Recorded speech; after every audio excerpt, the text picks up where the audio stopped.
قال اللہ تعالی فی کتاب مبین بسم اللہ الرحمن الرحیم شہر رمضان الذی انزل فیہ القرآن ھدی للناس وبینات من الھدی والفرقان صدق اللہ مولانا العظیم وصدق رسولہ النبی الکریم الامین۔ تمام احباب بآواز بلند محبت کے ساتھ درود شریف کا نذرانہ پیش کیجیے۔ الصلاۃ والسلام علیک یا سیدی یا رسول اللہ وعلی آلک واصحابک یا سیدی یا حبیب اللہ۔ الصلاۃ والسلام علیک یا سیدی یا نبی اللہ وعلی آلک واصحابک یا سیدی یا رحمتا للعالمین۔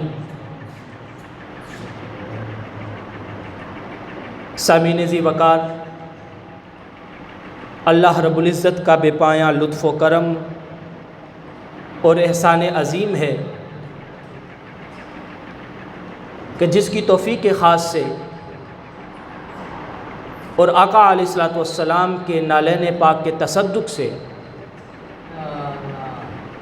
یہ ماہ مبارک جس کی بابرکت اور بارحمت ساعتوں کے اندر ہم سانس لے رہے ہیں،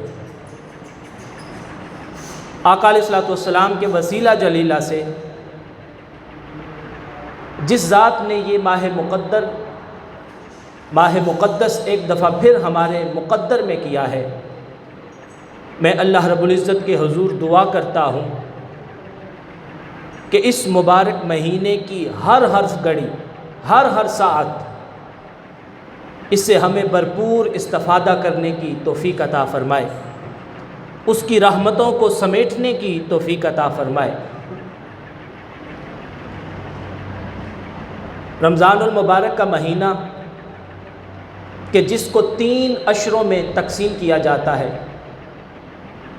پہلا عشرہ کہ جس کو عشرہ رحمت کہا گیا، دوسرا عشرہ جس کو عشرہ مغفرت کہا گیا، اور تیسرا عشرہ جس کو دوزخ سے نجات کا عشرہ کہا گیا، جہنم کی آگ سے خلاصی کا عشرہ کہا گیا۔ رمضان المبارک کا پہلا عشرہ جو کہ عشرہ رحمت ہے، وہ اس لیے کہ اس عشرہ میں رب تعالیٰ کی رحمت اپنے عروج پہ ہوتی ہے۔ بارہا دفعہ یہ حدیث مبارکہ بھی میں آپ کے سامنے ذکر کر چکا ہوں، لیکن پہلے عشرہ کی مناسبت سے ایک دفعہ پھر کہ اللہ رب العزت کی ذات اس ماہ مقدس کے اندر اپنی شان کے مطابق وہ آسمان دنیا پہ نزول اجلال فرماتا ہے، اور اپنی شان کے مطابق وہاں بندوں کو وہ یہ ندا دیتا ہے کہ کوئی ہے مجھ سے رحمت طلب کرنے والا، آئے آج کا دن مجھ سے رحمت مانگ لے، میں اسے رحمت عطا کر دوں۔ کوئی ہے مجھ سے بخشش طلب کرنے والا، آئے میں اسے بخشش عطا کر دوں۔ کوئی ہے مجھ سے رزق مانگنے والا، میں اسے رزق عطا کر دوں۔ سامعین کرام، یہ پورا ماہ مبارک رب تعالیٰ کی رحمت اپنے عروج پہ ہوتی ہے۔ جب اس رمضان المبارک کا دوسرا عشرہ شروع ہوتا ہے کہ جس کو عشرہ مغفرت کہا گیا، اس عشرہ کے اندر رب تعالیٰ کی ذات اپنے بندوں کو ہزاروں نہیں لاکھوں کی تعداد میں بخش دیتی ہے، اور دوزخ سے نکال کے ان کو جنت میں ڈال دیتی ہے، اور جنت ان کا مقدر لکھ دیتی ہے۔ کیونکہ یہ ماہ مقدس ایسا مہینہ ہے کہ جس کے اندر اللہ رب العزت نے اپنی مقدس کتاب قرآن مجید کے نزول کا آغاز کیا۔ حضرت ابو ہریرہ رضی اللہ تعالیٰ عنہ اس ماہ مبارک کی فضیلت بیان کرتے ہوئے آقا علیہ الصلوۃ والسلام سے یہ حدیث مبارکہ روایت کرتے ہیں کہ جب رمضان المبارک آتا ہے، یہ ماہ مقدس شروع ہوتا ہے، تو اللہ رب العزت جنت کے دروازوں کو کھول دیتا ہے، جہنم کے دروازوں کو بند کر دیتا ہے اور شیاطین کو جکڑ دیتا ہے۔ سامعین، یہاں پہ یہ جو حدیث مبارکہ میں نے آپ کے سامنے پڑھی ہے، اس کے اندر شیاطین کو جکڑنے کا مطلب کیا ہے؟ کیونکہ شیاطین کے بارے میں ہمارا خیال یہ ہے کہ وہ ہمارے اندر وسوسے پیدا کرتے ہیں، ہمیں راہ حق سے بھٹکانے کی کوشش کرتے ہیں، ہمیں گناہوں کی طرف راغب کرنے کی کوشش کرتے ہیں۔ تو جب یہ ماہ مقدس آتا ہے تو شیاطین اور ان کے ساتھیوں کو اس ماہ مبارک کے اندر جکڑ دیا جاتا ہے زنجیروں کے ساتھ۔ اس کا مطلب کیا ہے؟ اس کا مطلب یہ ہے کہ رمضان المبارک میں شیاطین کا جکڑے جانا، دیکھیں عام طور پر دو چیزیں گناہ اور اللہ تعالیٰ کی نافرمانی کا باعث بنتی ہیں۔ ان میں سے ایک چیز ہے انسان کا نفس، اور نفس کی بڑھتی ہوئی سرکشی اور اس کی جو بڑھتی ہوئی خواہش ہے، اور دوسرا ہے شیطان کا مکر و فریب۔ یہ دو چیزیں ہیں جو اللہ رب العزت کی نافرمانی کا باعث بنتی ہیں اور گناہ کا باعث بنتی ہیں۔ شیطان چونکہ اس انسان کا ازلی دشمن ہے، لہٰذا وہ اپنے دوستوں، اپنے ساتھیوں کے ساتھ، اپنے لاؤ لشکر اور چیلوں کے ساتھ ہر وقت اس کوشش میں رہتا ہے کہ وہ انسان کو دین حق سے کس طرح غافل کر سکتا ہے۔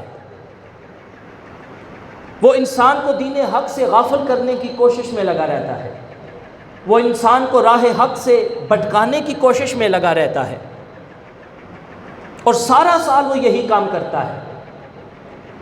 لیکن جب یہ ماہ مقدس آتا ہے تو اس کے بارے میں یہ حکم دیا جاتا ہے کہ شیطان کو جکڑ دیا گیا۔ اب شیطان چونکہ جکڑ دیا گیا تو اس کا مطلب تو یہ ہوا کہ اب ہمارے دلوں میں کوئی وسوسہ پیدا نہیں ہونا چاہیے، اب ہمیں گناہوں کی طرف راغب نہیں ہونا چاہیے، بلکہ ہر وقت اللہ رب العزت کے حضور ہمیں سجدہ ریز رہنا چاہیے، اس کے حضور عبادت میں ٹائم گزارنا چاہیے۔ لیکن اس کے باوجود ہم دیکھتے ہیں کہ اکثر و بیشتر لوگ رمضان المبارک میں بھی اس ماہ مقدس کا احترام نہیں کرتے، وہ بالکل ویسے ہی گناہوں میں مشغول رہتے ہیں جیسے عام دنوں کے اندر رہتے ہیں۔ ان کو اس بات کی کوئی پرواہ نہیں ہے کہ رمضان شروع ہو چکا ہے۔ رمضان المبارک وہ مقدس مہینہ ہے کہ جس میں رحمتیں عروج پہ ہیں، جس میں اللہ رب العزت کی شفقتیں عروج پہ ہیں، جس میں اس کا فضل عروج پہ ہے، لہٰذا ان ساری رحمتوں، ان ساری نعمتوں کو جس قدر سمیٹا جا سکے سمیٹنا چاہیے، اس بات سے ان کو کوئی پرواہ نہیں۔ وہ بالکل ویسے ہی اپنے معاملات جاری رکھتے ہیں جیسے عام دنوں کے اندر جاری رکھتے تھے، ان کی زبانوں سے ویسے ہی گالم گلوچ، ویسے ہی لغویات ان کی زبانوں سے نکلتی رہتی ہیں۔ آخر اس کی وجہ کیا ہے؟ کہ شیطان تو جکڑ دیا گیا، شیطان کے جکڑے جانے کی وجہ سے ان کو ان چیزوں سے پیچھے ہٹ جانا چاہیے، لیکن پھر بھی وہ نہیں ہٹے۔ آخر کیا وجہ ہے؟ تو سامعین، اس کی وجہ سنیے۔ اس کی وجہ یہ ہے کہ چونکہ جو مومن ہے، بندہ مومن ہے، جو مسلمان ہے، وہ سال کے اندر بیشتر حصوں میں اللہ رب العزت کے حضور عبادت میں اپنا وقت صرف کرنے کی کوشش کرتا ہے۔ وہ کوشش کرتا ہے کہ میں رب تعالیٰ کی عبادات میں اپنا وقت گزاروں، 5 وقت کی نماز ادا کرنے کی کوشش میں لگا رہتا ہے۔ تو جب یہ ماہ مقدس آتا ہے تو چونکہ اس کی فضیلت عروج پہ ہوتی ہے، لہٰذا وہ بندہ مومن پھر اس ماہ مقدس کے اندر اپنی عبادات کا اہتمام ذرا بڑھ کے کرتا ہے۔ تو جب اس کی عبادات کا اہتمام بڑھ کے ہوتا ہے، وہ صبح سحری کے لیے اٹھتا ہے، سحری کھاتا ہے، وہ پھر نماز فجر ادا کرتا ہے، پھر وہ تلاوت قرآن مجید کرتا ہے، پھر سارا دن حالت روزہ میں رہتا ہے، پھر سارا دن وہ کسی چیز کے قریب نہیں جاتا، کھانے پینے کی چیزوں سے وہ خود کو دور رکھتا ہے۔ اسی طرح نماز ظہر ادا کرتا ہے، کوشش کرتا ہے کہ اس کی زبان سے کوئی گالی نہ نکلے، اس کی زبان سے کسی کی دل آزاری نہ ہو، اس کی زبان سے کوئی گناہ نہ ہو، اس کے ہاتھ سے کوئی گناہ سرزد نہ ہو۔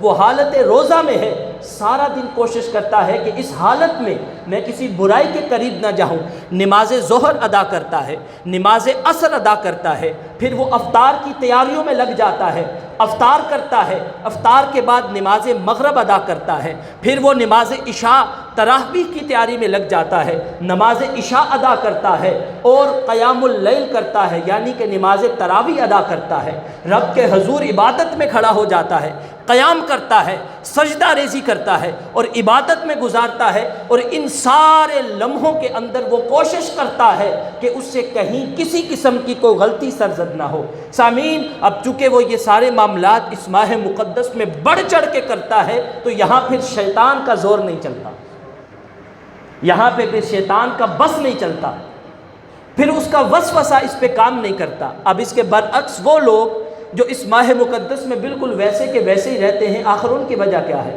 ان کی وجہ یہ ہے کہ وہ پورا سال کے رمضان المبارک کے علاوہ جو باقی 11 مہینے ہیں، ان 11 مہینوں کے اندر انہوں نے اپنی طبیعت اور اپنی ذات سے اس قدر گناہ کروا لیے ہوتے ہیں کہ ماہ مقدس کے اندر بھی وہ گناہ اس کی ذات پہ اس قدر چڑھ جاتے ہیں، اس کی گناہوں کی میل اس کے دل کو اس قدر ڈھانپ لیتی ہے کہ اس ماہ مبارک میں بھی اسے عبادات میں سرور ہی میسر نہیں آتا، بلکہ شیطان کا زور بالکل ویسا کہ ویسے ہی اس کی ذات پہ چلتا رہتا ہے جیسے عام دنوں میں چلتا ہے، کیونکہ سال کے باقی 11 مہینے اس قدر گناہوں کے اندر لت پت تھا، اس کا دل ویسے ہی گناہوں سے زنگ آلود تھا کہ یہ مقدس مہینہ آیا تو اس کی ذات کو فرق نہیں پڑا، وہ ویسے ہی گالم گلوچ کر رہا ہے، وہ ویسے ہی نافرمانیاں کر رہا ہے، وہ ویسے ہی بغض و حسد دل میں پال رہا ہے، وہ اپنے معاملات بالکل ویسے ہی گزار رہا ہے، اسے گویا کہ اس ماہ سے کوئی لینا دینا ہی نہیں۔ اس کی وجہ یہ ہے کہ جس طرح سال کے باقی 11 مہینے وہ شیطان کے وسوسے میں رہا، شیطان کے دبدبے میں رہا، اور شیطان کے دبدبے میں رہ کے اس قدر وہ غلاظت کے قریب چلا گیا کہ اب اس ماہ مقدس کے اندر بھی اس پہ غلاظت ویسی کی ویسی ہی ہے، وہ غلاظت اسے نیکی کے قریب آنے ہی نہیں دیتی۔ تو اب ہمیں احتساب کرنا چاہیے اپنی ذات کا، دیکھنا چاہیے کہ ہم کہاں پہ کھڑے ہیں، کہ کہیں ہمارا شمار ان لوگوں میں تو نہیں ہوتا کہ جن کے اوپر شیطان نے اس قدر غلاظت پھینکی ہے کہ اب اس ماہ مقدس پہ بھی ہمیں کسی عبادت کا اثر نہیں ہو رہا۔ لیکن اگر وہ سارے معاملات چھوڑ کے آپ رب کے حضور حاضر ہو جاتے ہیں، آپ اس ماہ مقدس کے اندر حدیث مبارکہ ہے نا کہ جس نے رمضان المبارک میں ایمان اور احتساب کی نیت سے قیام کیا، روزے رکھے، اللہ رب العزت اس کے پچھلے تمام گناہوں کو معاف فرما دیتا ہے، تمام گناہوں کو بخش دیتا ہے۔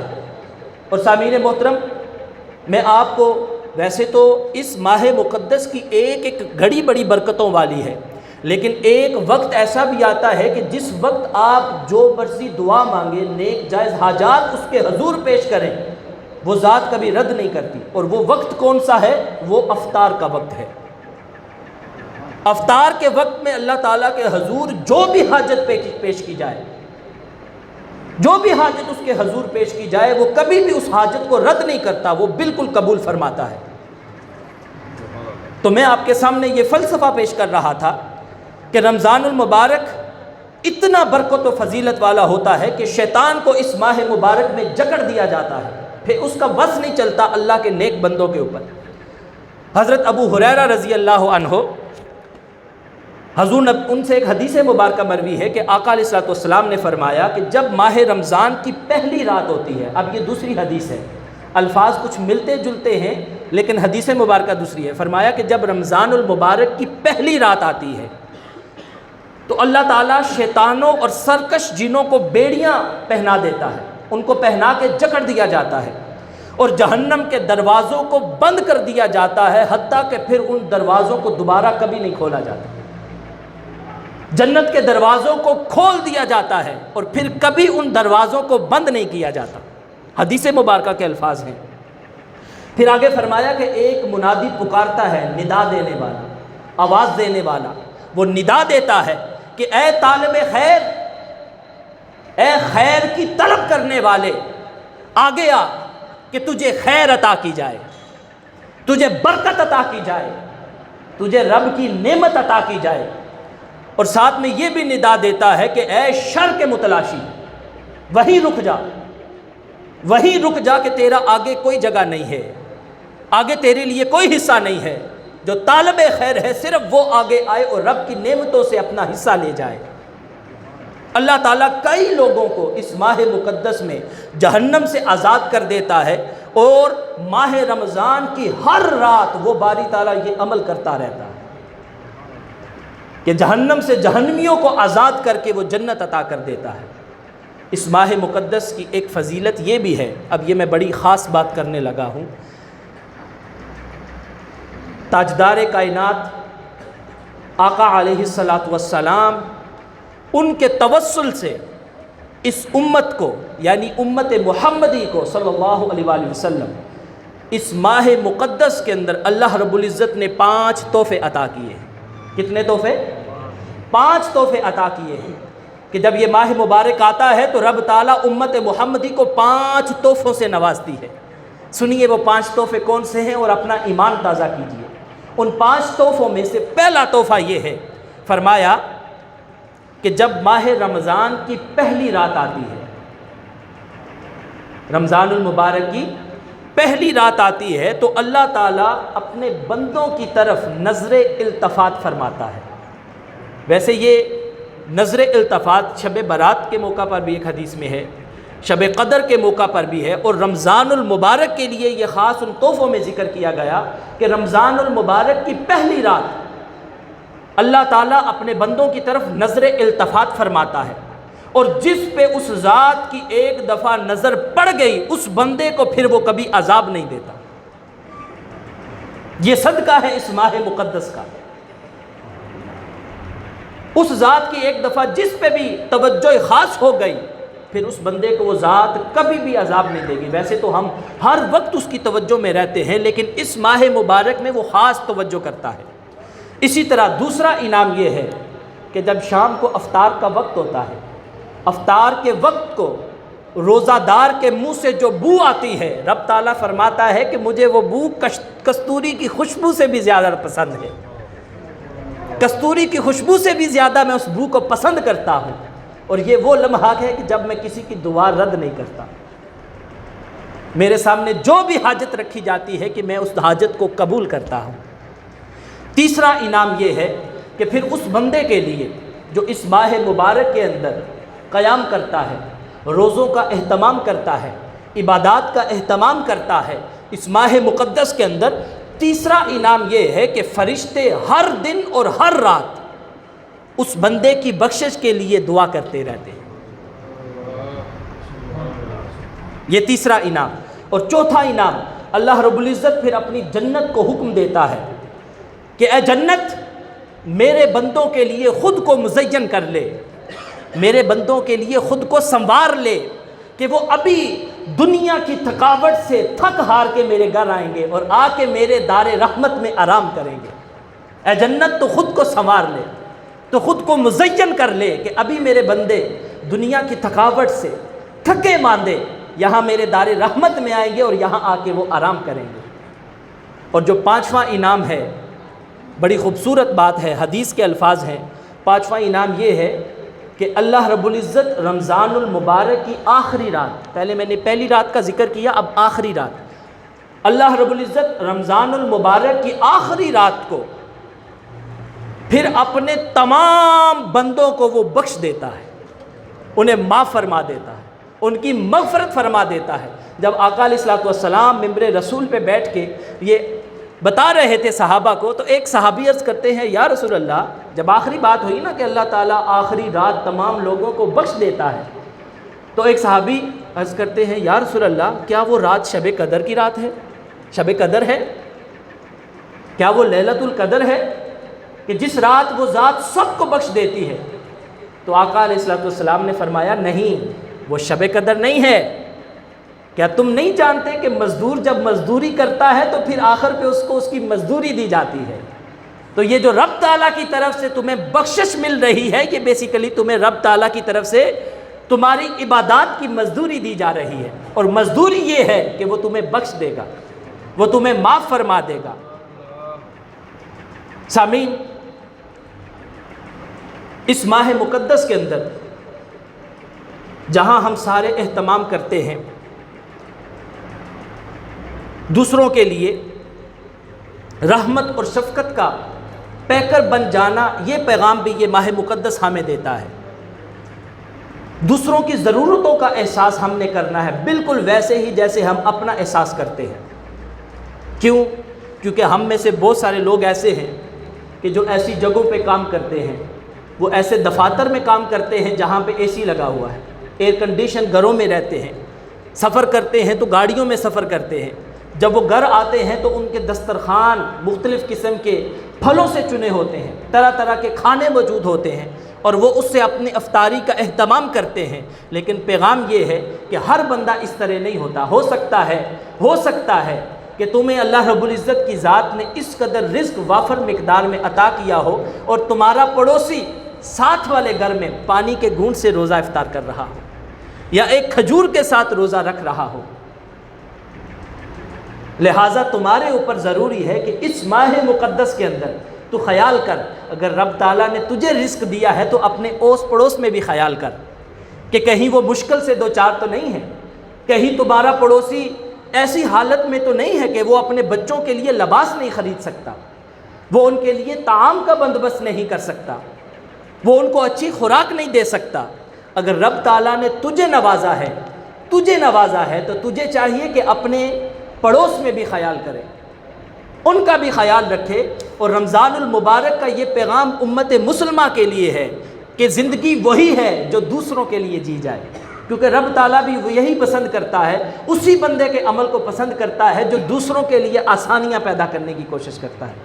آپ نے کبھی دیکھا ہوگا کہ دریا پانی سے بھرا ہوا ہے لیکن کبھی وہ خود پانی نہیں پیتا بلکہ دوسروں کو پلاتا ہے۔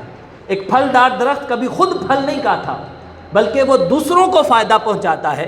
تو اس دنیا کا فلسفہ یہی ہے کہ رب تعالیٰ اسی زندگی کو پسند کرتا ہے جو دوسروں کے لیے جی جائے، جو دوسروں کے لیے آسانیاں پیدا کرنے کے لیے دی جائے۔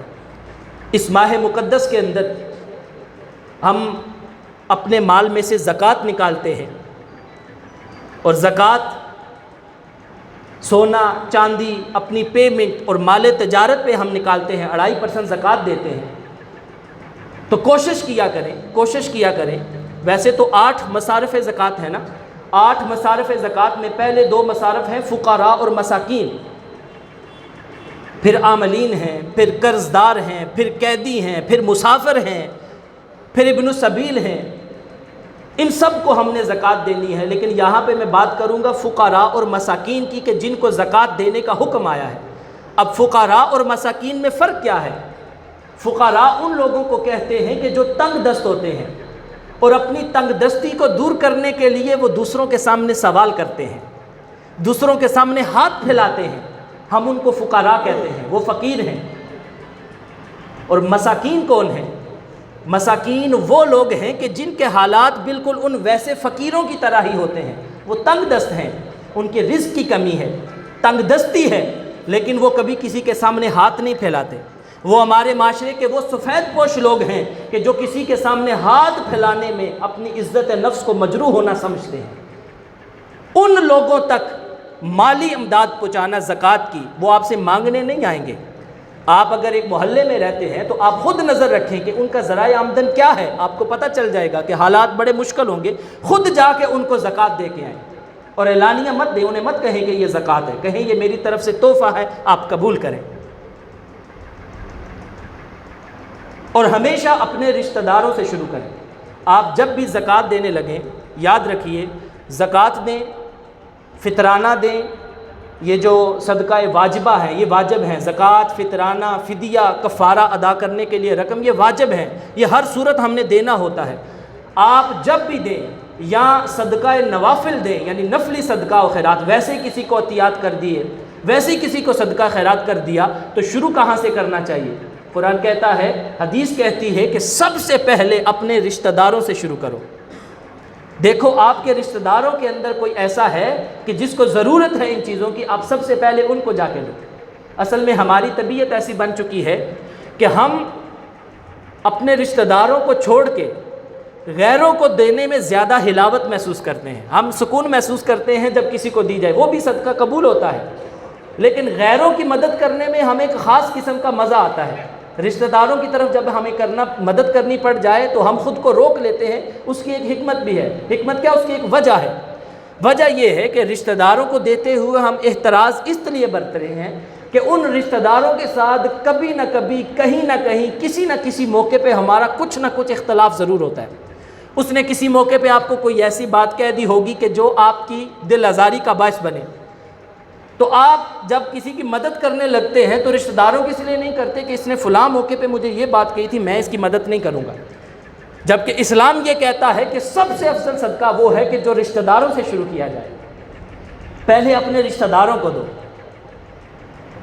رشتہ داروں سے بچ جائے تو پھر پڑوسیوں کا خیال کرو، پڑوسیوں سے بچ جائے تو پھر اہل محلہ کا خیال کرو، اہل محلہ سے بچ جائے تو پھر اپنے گاؤں کا خیال کرو، اگر وہاں سے بچ جائے تو پھر آپ اجتماعی سطح پہ دو۔ یہ مدد کرنے کا طریقہ ہے، ہمیں اپنوں سے شروع کرنا چاہیے، اور اسلام کا حسن بھی یہی ہے۔ سامعین، وقت مختصر ہے، اسی کے ساتھ میں اپنی گفتگو ختم کرتا ہوں، اور آخر میں کچھ اعلانات ہیں جو میں آپ سب کے گوش گزار کرنا چاہوں گا۔ ہماری یہ مسجد کافی حد تک اس کی تکمیل بھی ہو چکی ہے، ماشاءاللہ بہت خوبصورتی کے ساتھ تیار ہوئی ہے، اور ابھی بھی اس کی تکمیل کا پروسیس جاری و ساری ہے۔ تو اس کے لیے کچھ احباب نے ہماری اس مسجد میں فنڈ دیا ہے۔ محترم عمر صاحب ہیں بڑل سے، انہوں نے والدین کے ایصال ثواب کے لیے 5000 روپے پیش کیے ہیں۔ اسی طرح ماسٹر فاروق احمد صاحب ہیں، ماسٹر فاروق احمد کے بیٹے، بیٹیوں، بہنوں، بانجے، بانجیوں اور رشتہ داروں، اور ماسٹر فاروق احمد مرحوم اور ان کے والدین کے ایصال ثواب کے لیے مسجد کی تعمیر کی خاطر 12 لاکھ روپے پیش کیے ہیں۔ ماشاءاللہ اللہ رب العزت اس خدمت کو قبول فرمائے۔ اسی طرح چودھری اختر صاحب ہیں ولد ڈاکٹر خالق مرحوم، والدین کے ایصال ثواب کے لیے تعمیر سے لے کے اب تک ساری جو انہوں نے رقم دی ہیں، تعمیر سے لے کے اب تک وہ 5 لاکھ روپے اس مسجد کو دے چکے ہیں۔ اللہ رب العزت قبول فرمائے۔ 5,80,000 روپے، 5,80,000 روپے وہ دے چکے ہیں۔ اسی طرح پرویز صاحب ہیں، پکوڑے والے، پکوڑوں کا کاروبار کرتے ہیں، انہوں نے 5,000 روپے دیے۔ ڈاکٹر طارق صاحب ہیں، 1,000 روپے دیے۔ محترم کالا خان صاحب ہیں، انہوں نے 2,000 روپے دیے۔ اور اسی طرح آخر میں مدینہ گلاس ایلومینیم کا کام کرنے والے ہیں، انہوں نے والدین کے ایصال ثواب کے لیے مسجد کے اندر ایلومینیم کے دروازے ہدیہ کیے۔ اللہ رب العزت ان کی اس خدمت کو قبول فرمائے، اور دیگر جتنے بھی احباب نے اس مسجد کی تعمیر کے لیے اپنی طرف سے یہ جو ہدیہ پیش کیا، اللہ رب العزت اس کو قبول بھی فرمائے، اور ان کے رزق کو دن دگنی رات چگنی ترقی عطا فرمائے، ان سب کی جان، مال، عزت اور کاروبار کے اندر برکتیں عطا فرمائے۔ وما علینا الا البلاغ المبین، سنتیں ادا فرمائے۔